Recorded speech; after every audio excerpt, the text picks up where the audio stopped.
Hola, un gusto. Yo soy Marjorie Alison Peláez García.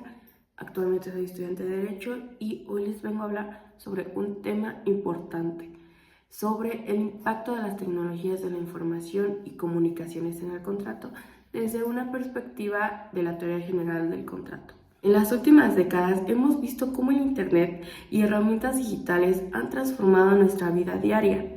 Ahora no solo usamos el Internet para entretenernos, comunicarnos, sino también para hacer actos jurídicos importantes. Un ejemplo claro, los contratos.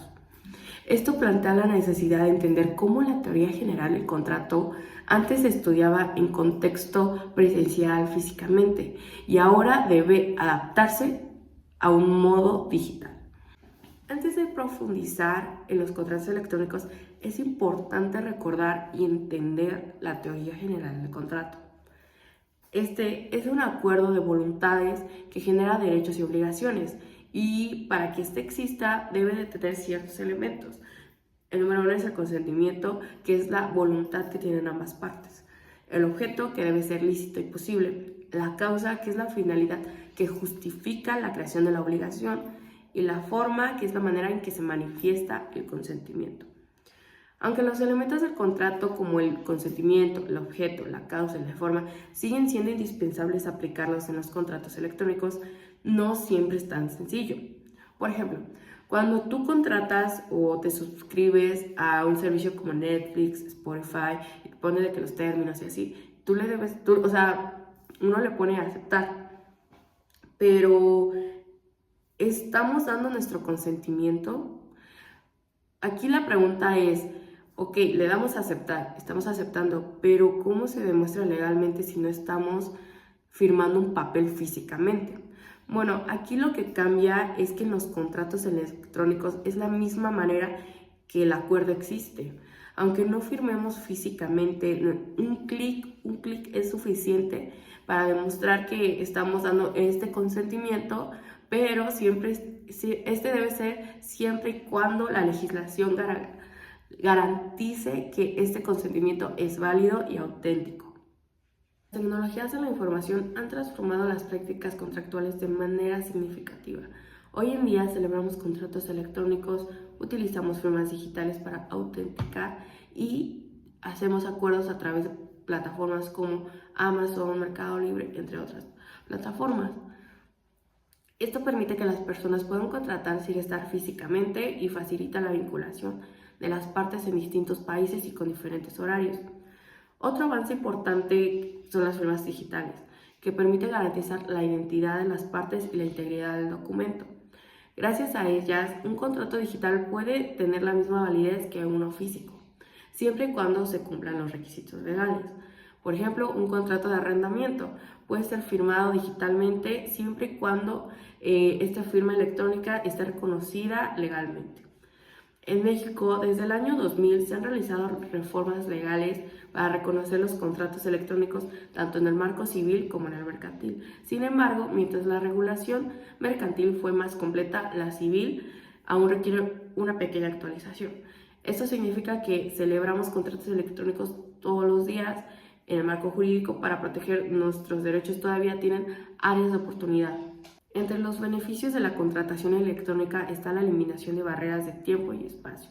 Como por ejemplo, podemos contratar un software de otro país sin tener la necesidad de estar yendo. Además de que también reduce costos tanto como para empresas como para consumidores, lo que agiliza la formalización de contratos. Además, fomenta la inclusión porque aunque no lo creamos, varias personas que viven en zonas alejadas, estas pueden acceder a productos y servicios que antes resultaban inaccesibles. Pero no todo esto es perfecto. La contratación electrónica también presenta riesgos importantes. Uno de ellos es la identidad de la otra parte, como por ejemplo que alguien te podría vender un artículo en línea usado con datos falsos. Otro riesgo puede ser fraude digital, que puede ser que los pagos no se concreten, productos que nunca llegan o robo de información a tu tarjeta. También debemos considerar que los contratos de adhesión, donde muchas veces aceptamos términos sin leerlos y sin imposibilidad de negociación, lo que puede generar desequilibrio de ambas partes. Por estas razones, es importante adaptar la teoría general del contrato a las nuevas realidades tecnológicas. Los principios básicos siguen vigentes, pero su aplicación y prueba deben actualizarse, como por ejemplo la certeza jurídica. La validez del consentimiento y la protección de los derechos de las personas son aspectos que necesitan reforzarse en la práctica jurídica. Un punto interesante es que los contratos electrónicos permitan celebrar acuerdos entre ausentes, incluso en diferentes países y zonas horarias, impactando en la práctica jurídica porque obliga a considerar la legislación internacional como protección de datos y normas de comercio electrónico. Por ejemplo, al comprar un producto de Estados Unidos desde México, el contrato se rige por reglas distintas a las de un contrato local. Y esto debe ser considerado por el consumidor y el proveedor. Mariana López Veras señala que aunque la reforma del 2000 fue un gran avance, hoy en día es insuficiente, ya que la ley necesita nuevas disposiciones que den mayor certeza, no solo en la forma del contrato, sino también en su contenido. Es necesario proteger la libertad contractual y garantizar que los contratos de adhesión no generen desventaja para ninguna de las partes. En la práctica, esto significa que los abogados y usuarios también deben de ser conscientes de cómo funcionan los contratos electrónicos. Por ejemplo, revisar los términos del servicio de una app, asegurando que las firmas digitales cumplan con la ley y entender qué datos personales se están compartiendo. La tecnología ofrece ventajas enormes, pero también exige responsabilidad y conocimiento. En conclusión, puedo decir que la contratación electrónica y el uso de firmas digitales representan un gran avance de eficiencia, accesibilidad y oportunidades de negocio, pero también plantean desafíos que requieren atención legal y tecnológica. Adaptar la teoría general del contrato a estas nuevas formas de contratación es indispensable para proteger a los usuarios y garantizar que los contratos electrónicos tengan seguridad, confianza y equidad. Finalmente, quiero enfatizar que el impacto de las tecnologías de la información en los contratos no solo es teórico, sino se refleja en la vida cotidiana.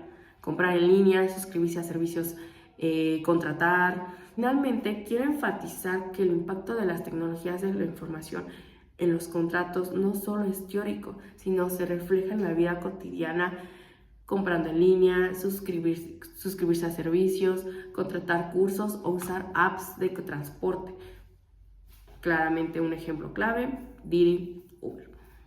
Por eso es indispensable entender estos cambios y su relación con la teoría general del contrato. Es una pieza clave para cualquier profesional del derecho que quiera operar en un mundo digital moderno. Muchas gracias.